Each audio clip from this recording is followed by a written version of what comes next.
Today in the shop, we're going to be checking out the return of the Sterling Axis maple top guitars.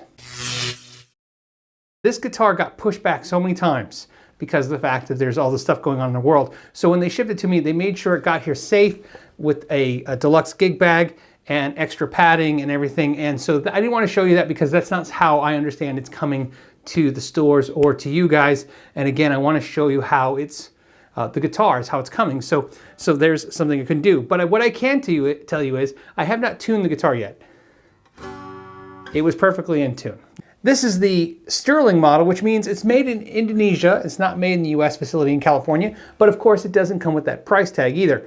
Now there's a couple things that are exciting about this particular one. This is trans gold, but they brought back this color and blue in a flame maple top. For a few years, they weren't doing the flame maple tops and they decided to bring them back. This guitar is $399 US, which is why I was extremely interested in checking it out. So a couple things before I get involved going through the guitar is I want to not only tell you that Sterling sent the guitar out to me, but this guitar is so good that I know that they had to have set it up first. So I don't know if that's something they do for every guitar that goes out of their shop or if I just lucked out today. Fit and finish on this guitar is absolutely flawless. Everything from the top to the way the neck looks, everything just looks perfect. Not far from what I've experienced of these guitars in the stores, but just a little higher quality than what I normally see. So what they did is they put a maple veneer on top of a poplar body. They've taped off the side so it looks like that's a 1/4-inch piece of maple, but it's really just a solid poplar body with a maple veneer on the top. The back is painted black. It's a maple neck and it looks like one piece for the neck. It is flat sawn and it has, of course, a maple fretboard glued onto it. The nut, again, looks perfectly flawless. Standard keys, there's no locking keys with this. Frets are nickel and they are tall, but they are medium. So medium height frets, no jumbos, no vintage, right in the sweet spot for me, something I like. So first, we're gonna check the action. We're gonna say off the 12th fret, we have 1.5 millimeters off the 12th fret between the low E and 1.25 millimeters off the top of the fret to the high E. So the action is really, really nice. The neck, looks like it has a perfect amount of relief in it. Now this is a single-ended truss rod, so it's not dual action, and it's got the spindle down here at the bottom. But again, I'm gonna check this one more time, and yeah, I mean, it looks, I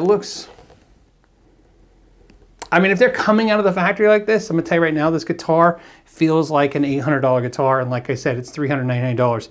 If this guitar is half as good as this one feels, it's still worth 400 bucks. The fretwork, let's do the fretwork. This is where we do the sock test. We take a nylon sock and then we rub the frets. I'm gonna tell you right now, it's gonna be perfect because these frets are perfect. Yeah, let's show you that. Here, let's do it one more time. And you can see, just perfect. This is even better. And think about this, you're really not even gonna feel the top of the frets. This side is just perfect. This one, maybe a catch here and there, and a catch meaning it's not showing up. Think about this, I can actually reuse this sock. Fantastic, I mean, just fantastic. Again, just blown away. This has the asymmetrical neck. An asymmetrical neck is less like a C shape and more like an egg shape. In other words, it's a little thicker on the base side of the neck. And so it gives you the best of both worlds is the theory. The idea is that when you put your thumb on the back of the neck, it's gonna feel great for chords, but with the thinner side on the treble side, you're gonna feel a little easier playing those scales. Some players just say it feels better because it's more like the shape of your hand. This particular shape is based off of Eddie Van Halen's favorite Kramer neck. It's believed that neck was either not specified correctly and maybe just something that came out that way, or Eddie might have taken some sandpaper to it. Either way, Music Man duplicated the neck shape by using a 3-axis CNC machine. It's a pattern cloning feature that the machine has that uses a probe that allowed them to take his original neck and create an XYZ computer file that reproduced the shape to be cut by the CNC. This is probably why they call the guitar the Axis, because that's the machine that allowed them to duplicate this neck. So this neck shape is really close to the ones you'll see on the more expensive Music Mans and the original ones they did for Eddie Van Halen, as they haven't really changed the neck shape. One thing that's nice about this guitar that's different is these are on springs, okay? So sometimes these guitars, some of these models the pickups are directly mounted and you can't adjust them. These you can adjust the heights on them if you liked. Very nice. Okay, with that being said, we gotta look inside the cavity. We have some basic stuff. First, we have some nice, we have some 500K potentiometers. You have a tone there and a volume, and then your 5-way switch. They're using a standard PC board based switch. It's not my favorite one, but the most common used in definitely inexpensive guitars. They're using the alpha pots, but again, using the larger ones, not the small ones. So these feel a little nicer. Sometimes people critique the small ones and saying they're cheap. It's not really about that. It's just how they feel when you turn them. These will feel a little nicer as you turn them. They're more substantial. I have not experienced that the small ones wear out faster than these type of alpha pots. What I have noticed is they feel differently. Wiring looks nice and clean. Everything looks fine. I don't see any issues in here. Oh, well, there you go. On the website, Sterling says these are 9 to 42s, and they are not. These are 10 to 46s. So that's what came on this guitar. So if that's not normal, I don't know. But these are 10 to 46s, which is what I felt because, like I said, I play 10 so much as a majority of my guitars that I feel like when 9s, you know, you get them, they feel like a little wiggly. So 10s. So again, nice, good to know. So I've played the guitar for a little while, so I want to talk about some of the things I've learned while playing it. The nut is plastic. It's not a bone nut. It feels like a harder plastic. It's not the normal cheap plastic that you normally see where the strings look like they've cut into it. Also, it looks really polished out, which is really good. But that being said, I'm still having a little teeny trouble keeping the guitar 100% in tune, so we'll address that before the video ends. The other thing I want to point out is that some of the negatives on the tremolo is that no matter how tight I make the tremolo arm, it's a little sloppy in the way that it kind of feels. It's not bad per se, but it doesn't feel like a really expensive high-end tremolo that you would find on the Music Man series. Now, my Music Man Axis has a Floyd Rose bridge, so unfortunately, it's going to be hard to kind of, if you're curious, to demo the two guitars like an A-B. It'd be tough because they have different bridges, they have different pickups, they even have different switching combinations. So the first thing I want to tell you is that the pickups are not disclosed. In other words, there's no information on the internet about what they are. They're not even saying that they're cloned after the Dimarzio pickups, and I don't think they are meant to be so much like the Dimarzio pickups because they don't really sound a lot like them, but they sound really good. So first I'm going to start with clean, and we're going to start on the neck because we're going to start with the clean. I'm running through a Fender 65 Deluxe Reverb with a Jensen 112 mic'd with an SM57.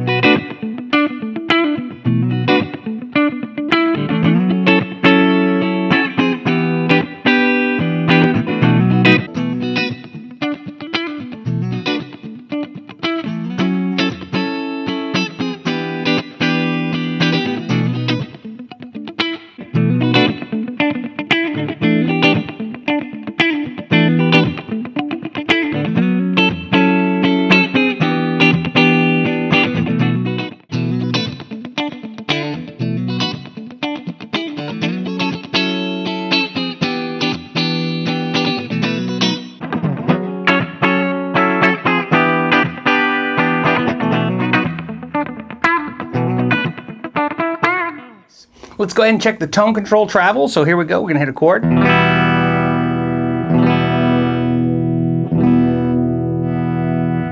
Pretty cool. It's a decent tone control, nothing spectacular. Obviously, it's the same capacitor and components we're seeing in tons of guitars, but it's reacting really good with the pickups and the way the guitar is laid out. So let's check the tuning stability of the guitar. Let's go ahead and hit a chord.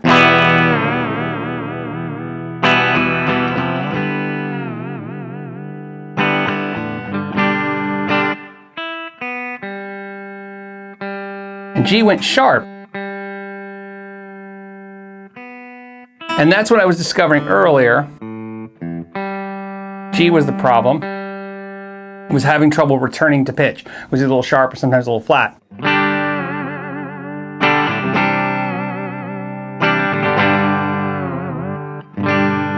It doesn't look like how the nut was cut is the issue. Like I said, it's cut really, really well.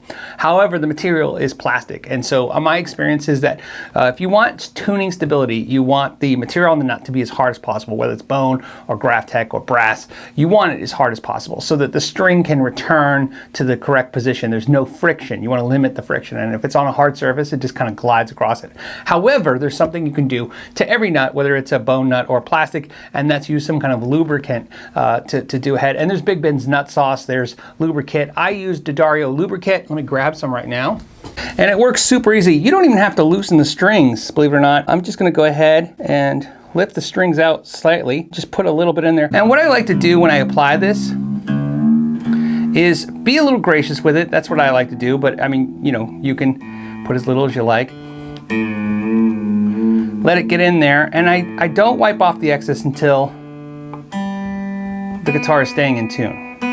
And this is a little easier to apply when the strings are off and you can kind of work it into the slots.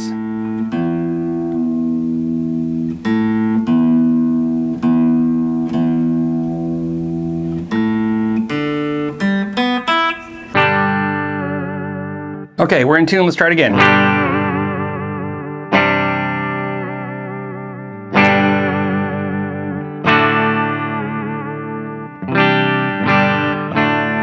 Okay, we're tuned up.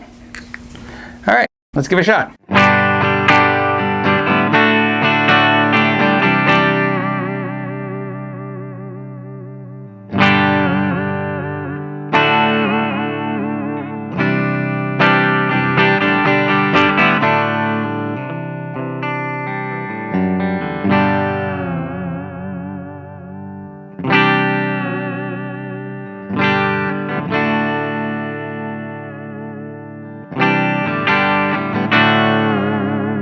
So now the guitar is staying in tune, let's go ahead and turn on some distortion and hear how the pickups sound with some overdrive.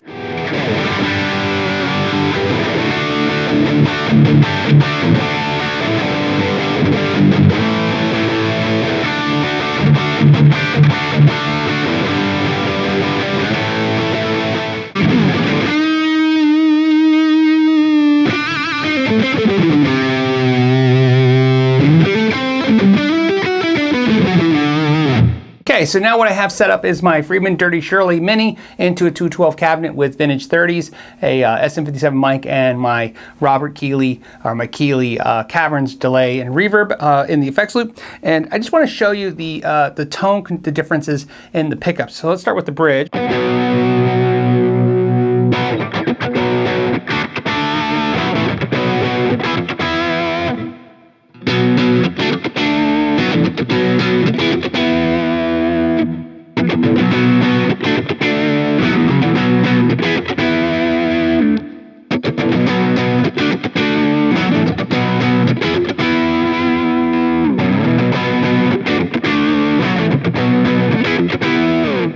Really highlights the coil splitting when you use a lower gain setting.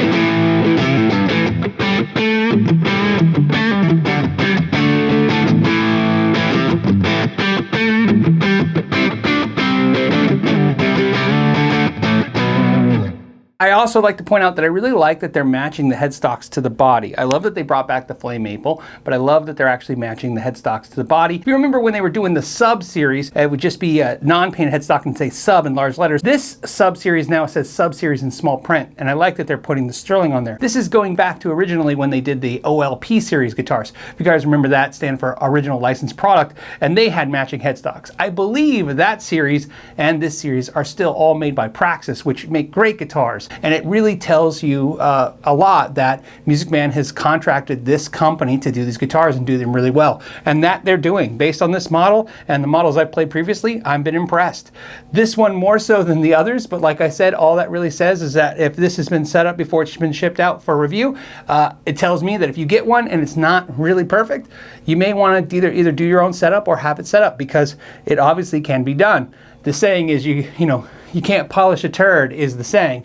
And in this case, definitely the core of this guitar is very good, especially for $399. If you have suggestions for other guitars that you'd like to see on the channel, put those down below in the comments. As always, thank you so much for your time. Till the next time, know your gear. A huge shout out to Steve for wearing his Know Your Gear shirt at the peak of Smith Rock in Oregon. It's a great picture, and I really appreciate you supporting what we do here.